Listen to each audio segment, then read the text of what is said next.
Baik, kita mulai dengan Quran surah ke-2 Al-Baqarah ayat ke-30. Paling kiri sebelah atas di mushaf.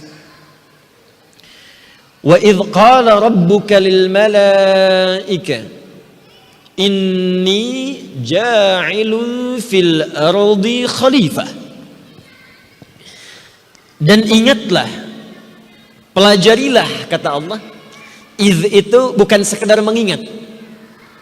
Idh itu bisa juga berarti sesuatu yang dipelajari, sesuatu yang dianalisis, sesuatu yang dikaji, sesuatu yang minta untuk disimak. Jadi kalau kita terjemahkan dengan semua pemaknaan ini, kata Allah, wa idh qala rabbuka, dan ingatlah, pahamilah, simaklah dengan baik, kajilah ketika Rabbu Muhammad sallallahu alaihi wasallam berfirman, menyampaikan informasi penting pada seluruh malaikat dan sebagian kalangan jin yang hadir pada masa itu. Apa informasinya? Wa idh qala rabbuka lil malaikati inni ja'ilun fil ardi khalifah. Dibuka dengan kalimat inni. Inni terdiri dari dua unsur kata yang disatukan. Yang pertama inna, yang kedua ditambahkan ya nisbah sebagai petunjuk mutakallim. Inni, dari kata inna dalam ilmu nahwu disebut dengan harfun nasbin wa taukidin tansibul isma wa tarfa'ul khabara mabniun 'ala al-fath la mahalla lahu min al-i'rab. Paham? Tidak. Lihat sini. Harfu nasbin wa taukidin, huruf yang berfungsi menasabkan. Nasab itu kalau di gramatikal harakatnya jadi fathah. Tapi kalau di ilmu lughah, nasab itu artinya menancapkan sesuatu dengan kuat sehingga yang ditancapkan tak goyah. Orang Arab mengatakan begini, nasabar rajulu asahu 'alal ardi. Seorang menancapkan tongkatnya di tanah, sehingga ketika ditancapkan dia kuat dan tidak mudah goyang. Itu nasaba namanya. Jadi kalau ada kalimat dibuka dengan kata inna, maka maknanya di ilmu lughah, tancapkan informasi itu dalam jiwamu, jangan goyah. Yakinkan, taukid, kuatkan. Semua kalimat yang dibuka dengan kata inna, maka disepakati oleh semua pakar bahasa bahwa informasinya penting. Saking pentingnya, tancapkan dalam jiwamu, kuatkan, jangan goyah sekalipun dalam memahami informasi yang akan disampaikan. Kata Allah, ini, perhatikan cara menerjemahkannya. Aku sampaikan berita penting, tancapkan dalam jiwamu, jangan goyah, dan aku ingin tekankan, ja'ilu fil ardi khalifah. Aku akan memberikan sebuah misi sangat istimewa pada makhluk yang baru aku ciptakan, diberi nama dengan bashar manusia, misi penting yang tidak diberikan pada malaikat dan jin. Jadi saking istimewanya misi ini, Allah sampai menciptakan makhluk baru, bukan malaikat, bukan jin sebelumnya. Jadi jin sudah ada sebelum manusia diciptakan. Dalilnya Quran surah ke-15 ayat ke-27. 28-nya penciptaan manusia, 27-nya penciptaan jin. Wal janna khalaqnahu min qablu min naris samum. Adapun jin diciptakan sebelum manusia dari bahan yang berbeda dengan materi manusia, api yang menyala-nyala. Apa yang penting ini? Kata Allah, ja'ilu fil ardi khalifah. Aku akan memberikan fungsi, misi pada makhluk yang aku cipta ini, namanya bashar. Jadi Bapak Ibu sekalian, ada khalaqa, khaliq, ada ja'ala, ja'il, itu beda. Kalau khalaqa, khaliq, itu mencipta dari yang tidak ada jadi ada. Allah disebut khaliq karena Allah mampu mencipta dari yang tidak ada jadi ada. Kalau kita tidak disebut khaliq, ingat, mukhtari', karena mencipta sesuatu butuh bahan sebelumnya. Ini meja nggak bisa antum tiba-tiba bikin jadi meja. Meja tidak. Mesti ada kaca dulu, mesti ada kayu dulu, kayu dari pohon dulu. Allah tidak, kun fayakunu, jadi. Perlu bahan, bahannya ciptakan sendiri. Perlu sesuatu, langsung jadi. Karena itu ketika Allah menciptakan kita menyebut dirinya dengan Khaliq. Buka Quran surah ke-15 ayat ke-28. Wa idh qala rabbuka lil malaikati inni khaliqun basyara. Ingatlah ketika Rabbu berfirman pada malaikat, tanamkan pada jiwamu dengan kuat, jangan goyah. Aku akan mencipta dari yang tadinya nggak ada menjadi ada. Makhluk baru, bukan malaikat, bukan jin. Disebut dengan basyar. Kitalah manusia.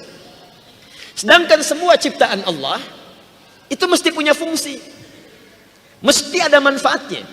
Mustahil Allah mencipta sesuatu sekecil apapun kecuali ada manfaatnya, karena tidak ada yang sia-sia dari ciptaan Allah Subhanahu wa taala. Karena itu Allah sampaikan, ciptaanku walaupun kecil, walaupun nyamuk atau lebih kecil daripada nyamuk, pasti ada hikmahnya, kata Allah. Quran surah kedua Al-Baqarah ayat ke-26, paling kanan di pertengahan. Innallaha la yastahi ay yadriba mathalan ma ba'udatan fama fawqaha. Kata Allah, saya tak ragu dan tak malu menciptakan yang paling kecil pun semisal nyamuk atau lebih kecil darinya. Lebih kecil dari nyamuk ada bakteri, ada virus, ada atom, ada lagi sekarang yang menyusun atom kemudian. Kata Allah, itu pasti ada hikmahnya. Jadi kalau atom yang kecil saja atau yang lebih kecil daripada atom itu sendiri, ada yang neutronnya misalnya, ya, ada protonnya yang menyusun itu lebih kecil bahkan bagian atom sendiri. Maka bagaimana dengan manusia yang lebih kompleks daripada itu, pasti punya hikmah dan fungsi yang lebih besar daripada itu. Apa fungsi menciptakan manusia ini? Inni ja'ilu fil ardi. Satu, perhatikan baik-baik kalimatnya. Aku akan memberikan fungsi misi khusus bagi manusia ini, tugasnya di bumi, bukan di langit. Jadi kita ini makhluk bumi, bukan makhluk langit. Tapi nanti tempat kembali kita kembali kepada Allah Subhanahu wa taala di tempat yang lebih tinggi. Kembali lagi. Tapi misi kita, tugasnya tugas di bumi, pulangnya nanti pulang ke surga dengan izin Allah Subhanahu wa taala ke tempat yang lebih tinggi. Karena itu saat kita berpulang, kalimatnya dirubah oleh Allah, bukan ardun lagi. Ya, Quran surah kedua Al-Baqarah ayat ke-25. Wa basyiril ladzina amanu wa 'amilus salihati anna lahum jannatin tajri min tahtihal anhar. Berikan kabar gembira pada orang-orang beriman yang nanti menuntaskan misi sempurna ketika di bumi dengan menenun amal-amal saleh. Tempat pulangnya aku siapkan di beragam surga yang nanti bisa mereka pilih. Karena itu kalimat surganya di ayat ini beragam bentuknya, jama'. Nanti ada 8 jenis yang bisa kita pilih. Dalam memilih itu, nanti misi kita di bumi lah yang menghasilkan bekal-bekal yang sesuai dengan surga nanti yang ingin kita tempati dengan izin Allah Subhanahu wa taala. Baik, apa misinya? Perhatikan baik-baik. Khalifah. Khalifah. Apa itu khalifah? Khalifah setidaknya memiliki 2 arti. Satu, saya coba tuliskan sedikit supaya mudah memvisualisasikannya. Ini belakang agak gelap, bisa kelihatan ini? Bisa, luar biasa. Belum saya tulis udah kelihatan.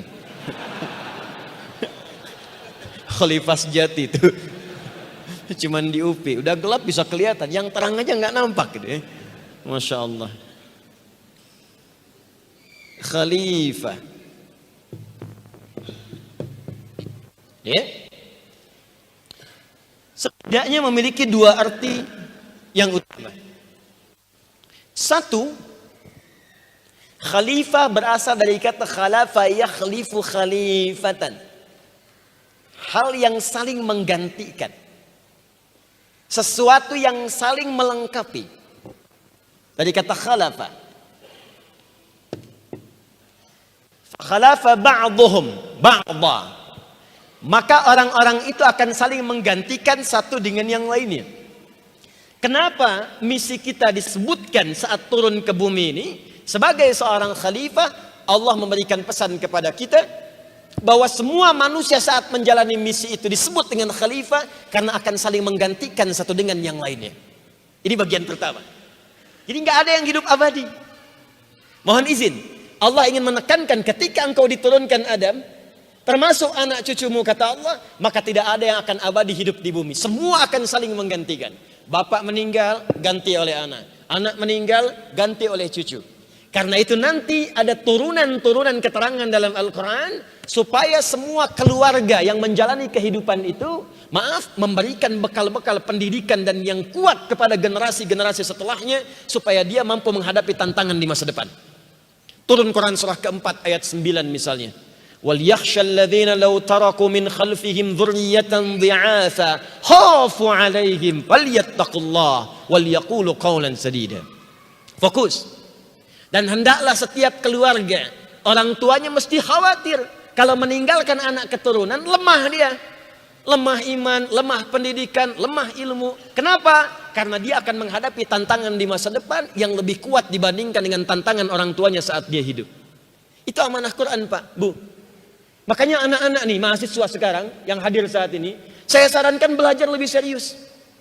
Inovasi lebih kuat, sebab tantangan kita di masa depan, tantangan Anda nanti, itu lebih daripada sekarang. Pekerjaan bupati di masa lalu, sekarang jadi tugasnya lurah. Levelnya naik. Makanya dalam Al-Quran diisyaratkan, ini teorinya begini, contohnya begini, bahkan langsung muncul, langsung konkret, disebutkan bagaimana tipikal membangun kehidupan keluarga dengan turunan konteks ini. Buka Quran surah ketiga. Apa namanya surah ketiga itu? Ali Imran. Apa artinya Ali Imran? Keluarga Imran. Kenapa tidak disebut Ahlu Imran? Kenapa tidak disebut Ailah Imran? Kenapa tidak disebut Usrah Imran? Padahal Usrah keluarga, Ahlun keluarga, Ailah keluarga, tapi di sini disebutkan Alun. Kalau disebutkan Al, ini berarti keluarga dengan segenap keturunannya atau koleganya tanpa batas. Bisa keturunan ke bawah atau kolega-kolega kerabat dekat-dekat sekitaran. Makanya ketika Firaun punya kolega, ada Haman, ada Qarun, maka disebut oleh Al-Quran pun dengan kalimat Al. Buka Quran surah kedua Al-Baqarah ayat ke-49. Wa idh najjainakum min ali fir'auna yasumunakum su'al 'adzab. Pahami, ingatlah, simaklah ketika kami selamatkan umatnya Musa dari kekejaman kolega-kolega Firaun. Dia tidak harus berarti keluarganya langsung, karena dia istrinya Firaun tidak setuju dengan kebijakan-kebijakan Firaun. Kembali kepada Ali Imran, kenapa disebut Al? Menunjuk pada keluarga besar keturunan tanpa batas plus koleganya. Karena Imran berhasil memberikan contoh tingkat pendidikan terbaik sehingga semua keturunannya ke bawah dan kolega sekitarannya mendapatkan nilai-nilai kebaikan langsung di sisi Allah Subhanahu wa taala. Dan Imran itu bukan nabi. Imran bukan rasul. Kenapa Allah tunjukkan tipikal keluarga yang bukan nabi dan rasul? Supaya Anda tidak ngeles di kemudian hari. Ya Allah, dia akan nabi, dia akan rasul. Kata Allah, saya tunjukkan yang bukan nabi dan rasul supaya bisa menjadi prototipe terbaik untuk kita ikuti dalam kehidupan. Imran menikah dengan Hannah, melahirkan keturunan namanya Maryam. Begitu Maryam lahir, Maryam lebih baik dibandingkan ibunya Hannah. Tapi yang menjadikan Maryam hebat dan baik itu apa? Pendidikan kedua orang tuanya. Silakan cek. Imran Hannah membuatkan tempat yang baik disebut dengan mihrab. Mencari pendidik yang baik, bukan sekedar pengajar. Pintar, baik, termasuk koleganya Imran juga, namanya Zakaria, guru. Ini tempatnya. Kemudian mencari gurunya, menyiapkan akomodasi pendidikan terbaik. Ini suplainya, kebutuhannya, makanannya, pakaiannya, segalanya. Lalu ketika semua itu disiapkan, maaf, doanya sudah bagus, namanya diberikan yang bagus, cari tempat yang bagus, cari guru yang bagus, disiapkan akomodasi yang terbaik yang mendukung pendidikannya untuk mendekat kepada Allah Subhanahu wa taala. Maka apa yang terjadi kemudian? Langsung dijawab oleh Allah sendiri, diabadikan dalam Al-Quran. Buka Quran surah ketiga Ali Imran ayat 37, paling kiri sebelah bawah di mushaf. Fataqabbalaha rabbuha biqabulin hasan. Maka semua ikhtiar Imran dan Hannah itu, bukan nabi, bukan rasul, diterima oleh Allah Subhanahu wa taala. Tuh, diterima, Pak, Bu. Kalau Allah sudah menerima ikhtiar seorang orang tua untuk mendidik anak dengan baik itu, maka apa yang terjadi setelahnya? Wa ambataha nabatan hasana, maka akulah yang akan merawat pertumbuhannya. Memperhatikan setiap pertumbuhannya sehingga terjaga mendapatkan kualitas maksimal dalam pendidikannya.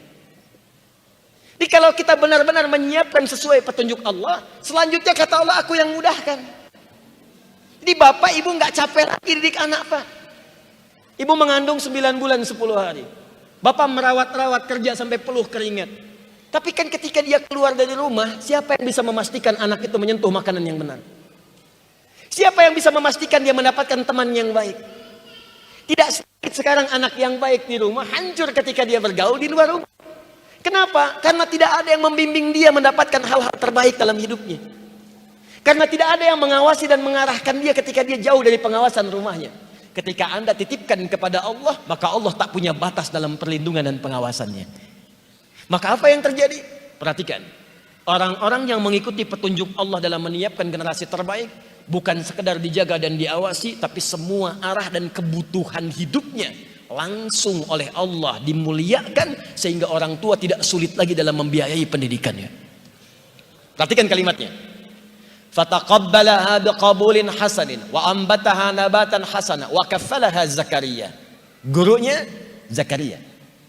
Kullama dakhala 'alaiha Zakaria al-mihraba. Setiap Nabi Zakaria memasuki tempat belajarnya Maryam, tempat ibadahnya Maryam, tempat mendekatnya Maryam kepada Allah Subhanahu wa taala disebut mihrab. Wajada 'indaha rizqa. Akomodasinya, kebutuhannya sudah ada di situ. Orang tua tak sulit lagi. Padahal yang ditugaskan Nabi Zakaria, bawakan kebutuhannya, makanannya, pakaiannya, bimbingannya. Tapi setiap Nabi Zakaria masuk ke situ, sudah ada kebutuhannya. Masya Allah. Itu kalau ditarik konteks sekarang, orang tua mengikuti tuntunan Allah, Allah nanti arahkan. Tiba-tiba masuk dapat beasiswa, dapatnya ke UPI, atau ke tempat-tempat yang lainnya. Tiba-tiba ketika ada SPP bisa dibayarin, bisa dapat bagian beasiswa lagi. Tiba-tiba naik lagi, bisa sekolah keluar, pulang-pulang kalir menanjak. Itu yang dimaksudkan. Wajada indaha rizqa. Ada semua. Tapi yang paling menarik, pola pendidikan ini memberikan nama yang baik, mencari guru yang pintar dan baik. Tak cukup pintar, mesti baik. Sekarang banyak orang-orang pintar, tapi karena tidak baik, maka kepintarannya dipakai untuk berbuat yang salah. Yang soleh hilang, yang salah muncul. Sekarang berapa banyak ahli hukum yang dihukum? Betapa banyak kita punya ekonom belum bisa membangkitkan tingkat ekonomi negara kita. Betapa banyak kita punya pakar-pakar di bidang tertentu tapi tidak menghasilkan nilai kebaikan yang bisa kita rasakan. Kenapa? Karena ada aspek yang kurang untuk diberikan di dalamnya. Kalau kita kembali kepada Al-Quran, tidak cukupkan pada yang pintar. Yang pintar banyak. Firaun itu pintar. Korun itu pintar. Kalau tak pintar, bagaimana dia bisa bisnis sampai kaya? Cuman kepintaran Korun tidak melahirkan pujian dari Allah, tapi menghancurkan dia dan hartanya sekaligus. Itu yang kemudian kata Al-Quran, siapkan pendidikan terbaik dengan nilai-nilai bimbingan seperti ini. Apa yang terjadi kemudian? Berikan nama yang terbaik. Wa inni sammaituha Maryam. Berdoa kepada Allah sebelum kita mulai belajar atau mengantarkan anak-anak untuk belajar. Pilih guru-guru yang terbaik. Cari kampus yang baik. Cari tempat belajar yang mendekatkan diri kepada Allah. Sekaligus membuat Anda pintar. Matematikanya mesti bagus. Fisikanya mesti kuat. Kimianya mesti bagus. Tapi juga hafalkan Quran di dalamnya. Belajar sholat dengan baik. Dan jadikan itu untuk memberikan maslahat pada tempat di mana kita tinggal. Maka apa yang terjadi setelah itu? Pujian datang dari Allah. Keringanan mudah untuk disampaikan oleh Allah Subhanahu wa ta'ala. Saya ingin percepat dengan singkat. Maka Maryam kemudian dapat kemuliaan lebih daripada bapak ibunya. Silahkan Anda cek. Pernah nggak bapak ibu mengaji menemukan surat Hannah? Ada? Tidak. Surat Maryam? Ada. Maryam disebutkan dengan namanya, ibunya cuma disebutkan dengan statusnya sebagai istri Imran. Idh qalat imra'atu Imrana. Quran surah ketiga ayat 35. Istrinya Imran. Maryam dengan namanya. Lihat lagi. Hannah bisa melahirkan Maryam, mengandung melahirkan karena menikah dengan Imran. Maryam, redaksi Qur'annya, tak pernah disentuh laki-laki manapun. Bisa mengandung dan melahirkan.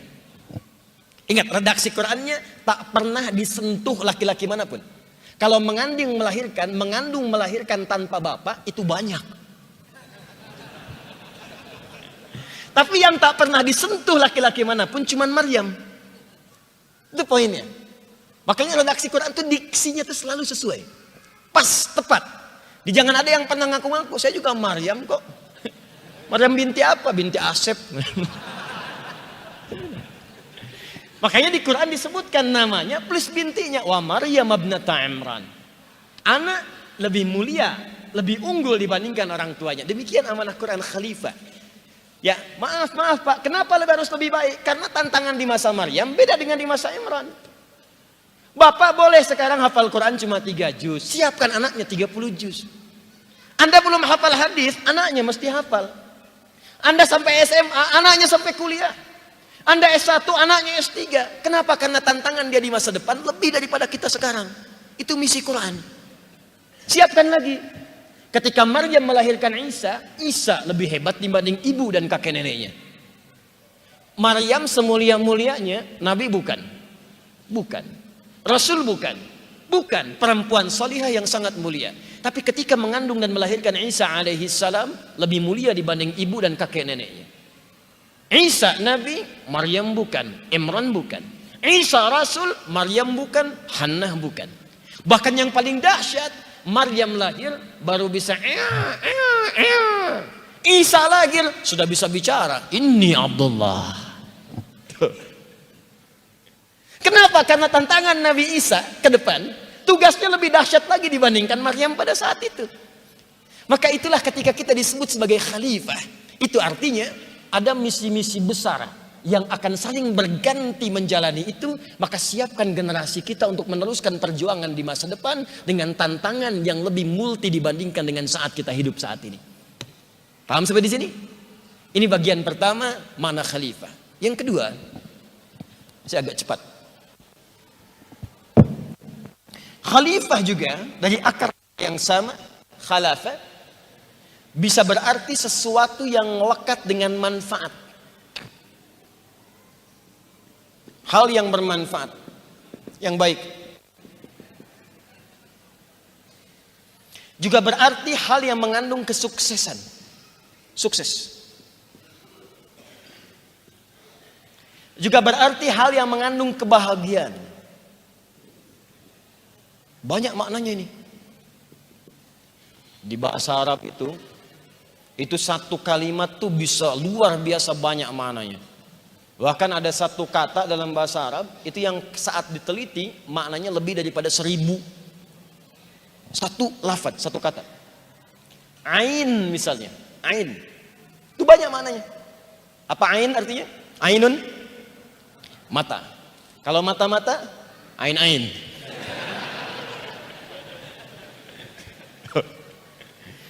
Saya pernah waktu pesantren itu, gurunya tanya, ya syabab, anak-anak, apa bahasa Arabnya tidur? Kamu tidur, tanam pak, tanam. Kalau kamu tidur-tiduran, tanam tanaman gitu. Khalifah juga bisa berarti mengandung makna sesuatu yang makmur, sejahtera.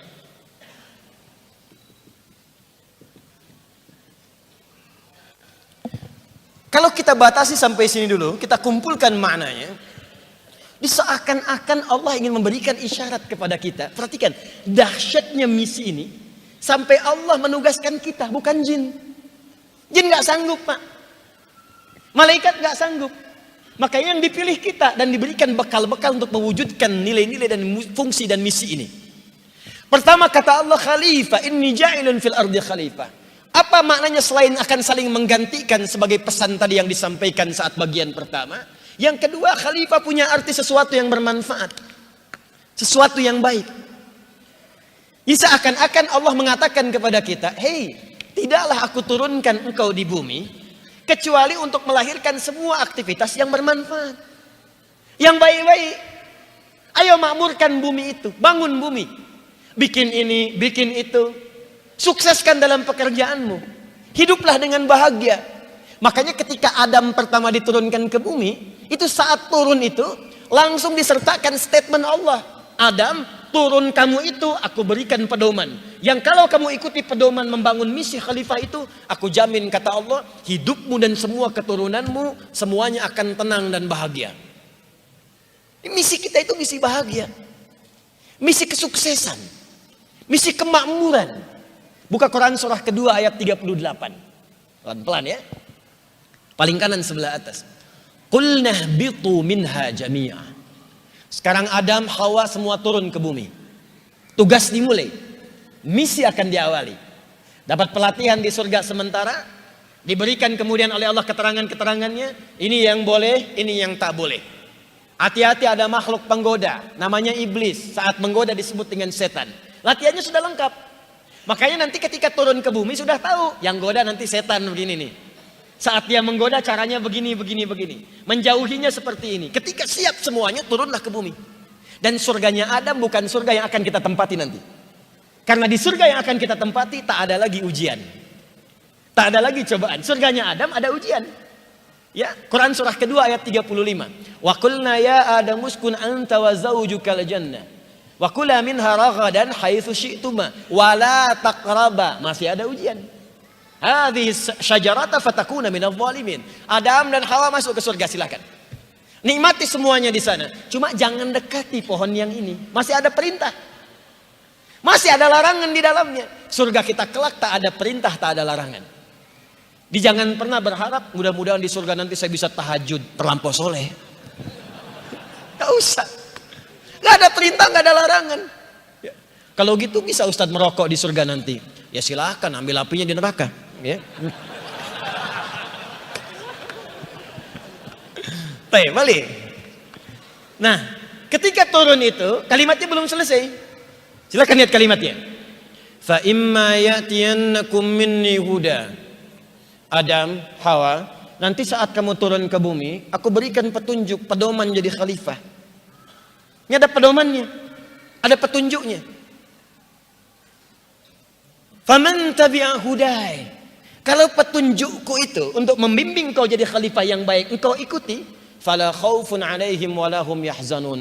Maka aku jamin misimu sebagai khalifah di dunia akan dilangsungkan dengan penuh ketenangan dan kesenangan. La khauf, tidak gelisah. Khafa ya khaufu khaufan. Wa lahum yahzanun, lahum yahzanun, tidak sedih. Tidak gelisah, tidak takut, artinya tenang. Tidak khawatir, tenang. Tidak sedih, artinya senang, bahagia. Tuh, selaras dengan makna khalifah. Senang, bahagia. Jadi misi kita ini senang, Pak. Di rumah tangga senang. Makanya nanti ada ayat-ayat sebagai pedoman hidup kita, membimbing kita bagaimana menjalani kehidupan rumah tangga dengan tenang. Kalau ada miskomunikasi, begini menyelesaikannya. Kalau ada beda pandangan, begini cara menyelesaikannya. Semuanya ada. Ujian itu bisa beragam. Ya gara-gara beda pakaian aja bisa beda pendapat. Papa malam ada kajian Ustadz Adi nih. Mama mau pakai baju yang mana? Kuning atau yang biru? Tuh. Minta pendapat, kata suaminya, biru deh mah bagus. Ah kayaknya kuning deh Pak. Tuh. Nanya tapi udah punya jawaban. Mending kalau dipakai begitu keluar ungu. Ada semua petunjuknya. Mau belajar, ada petunjuk bagaimana belajar dengan tenang. Ada Pak. Ayat-ayat ilmu itu banyak. Cara memahami, turun Quran surah 9 ayat 122. Cara belajar mendapatkan tambahan ilmu, turun Quran surah kedua akhir ayat 282. Cara belajar plus meningkatkan iman, turun Quran surah 58 ayat 11. Cara meningkatkan kedekatan dengan Allah, turun Quran surah 96 ayat 1 sampai dengan 5. Ada semuanya. Makanya orang-orang dulu kalau pintar itu nggak nanggung, belajarnya benar. Nah ini waktu belajar dipakai main, waktu ujian hari tenang dipakai belajar. Tapi memang benar kata Allah, manusia itu makhluk pintar. Wa 'allama Adam al-asma'a kullaha. Kami ajarkan kepada Adam semua jenis pengetahuan. Karena Adam manusia, kita pun manusia. Tapi karena Adam nabi, diajarkan langsung. Karena kita bukan nabi, potensinya dikasih. Di semua manusia itu makhluk pintar, gak ada yang bodoh. Saya sering katakan di institusi pendidikan manapun saya menyampaikan sebuah, baik itu training ataupun yang lainnya, tidak pernah ada murid yang bodoh. Yang ada guru yang kurang kreatif dalam mengajar. Tidak ada murid yang bodoh, atau memang murid yang tidak pengen belajar. Pintar Pak. Saya tinggal, alhamdulillah, pernah di beberapa tempat, cukup lama di Arab. Orang Indonesia mesti bersyukur, karena kemampuannya luar biasa. Itu pernah ada orang Afrika sampai kebingungan, pusing datang kepada saya karena melihat keunggulan orang Indonesia. Syahadi wallah Indonesian katanya. Syahadi ini orang Indonesia ini luar biasa. Kenapa? Itu teman saya sekelas dengan saya. Mau ujian saya belajar 3 bulan. Besok mau ujian teman saya minjem catatan malam. Habis ujian nilai saya 7,5, nilai dia 8. Saya bilang, kamu belum tahu sistem SKS. Sistem kebut bukan hanya semalam, kadang-kadang sejam. Cuman karena ilmunya dipakai buat ujian, habis ujian hilang lagi. Itu. Cepat ingat, gampang lupa. Ingat saat ujian, lupa dalam praktek. Ya tahu, ingat kalau korupsi itu dilarang. Cuman saat korupsi lupa kalau itu salah. Kembali ke sini. Jadi yang pertama kata Allah, ikuti pedoman ini. Kamu akan hidup dengan tenang dan nyaman. La khaufun alaihim wa lahum yahzanun. Ini gambarannya. Yang kedua, kalau pengen tenang dan nyaman, maka jadi khalifah yang baik. Semua kegiatan mesti baik. Semua mesti bermanfaat. Makanya nama pertama yang diberikan kepada kita, yang bersanding dengan penciptaan setelah Bashar itu, namanya Ins. Ins bersanding dengan kalimat penciptaan. Buka Quran surah ke-51 ayat 56. Paling kanan agak sedikit ke atas di mushaf. Quran surah 51 ayat 56. Pencipta disebut Khaliq. Menciptakannya disebut Khalaq. Wa ma khalaqtul jinna wal ins illa liya'buduni. Tidaklah aku ciptakan jin dan manusia. Di situ manusia disebut ins. Nanti sirah mubalaghahnya sifat superlatifnya yang membentuk makna aktivitas disebut insan. Karena itu kalimat insan pun bersanding dengan kalimat khalaq. Iqra bismi rabbikal ladzi khalaqal insana min 'alaq. Apa itu ins? Dan kenapa seringkali disandingkan dengan jin? 18 kali pasangan ini disebutkan dalam Al-Quran. Ya ma'syaral jinni wal ins wa ma khalaqtul jinna wal ins. Perhatikan kalimatnya. Ins setidaknya punya 3 makna utama. 1, sosok yang tampak terlihat, kelihatan. Kedua, sosok yang baik, penuh manfaat. Ketiga, sosok yang halus dan lembut, ins. Jadi yang makhluk halus itu kita, bukan jin. Jin disandingkan dengan ins karena bersamaan dengan itu menjadi paradoks, lawan dari makna ins. Jadi kalau ins punya 3 arti, jin pun 3 arti. Manusia ins tampak, jin disebut jin karena tersembunyi. Makanya semua kata dalam bahasa Arab yang dimulai dengan jim dan nun semua tersembunyi. Janin, jim dengan nun. Kenapa disebut janin? Karena tersembunyi di dalam perut ibunda itu. Jannah, jim dengan nun. Kenapa disebut jannah? Karena surganya masih tersembunyi, belum nampak pada kita sekarang. Jelas? Nah, jin sebagai penutup bagian pertama ini, kenapa disebut dengan jin? Karena fitrah penciptaannya tersembunyi, tak nampak dalam pandangan kita sekarang.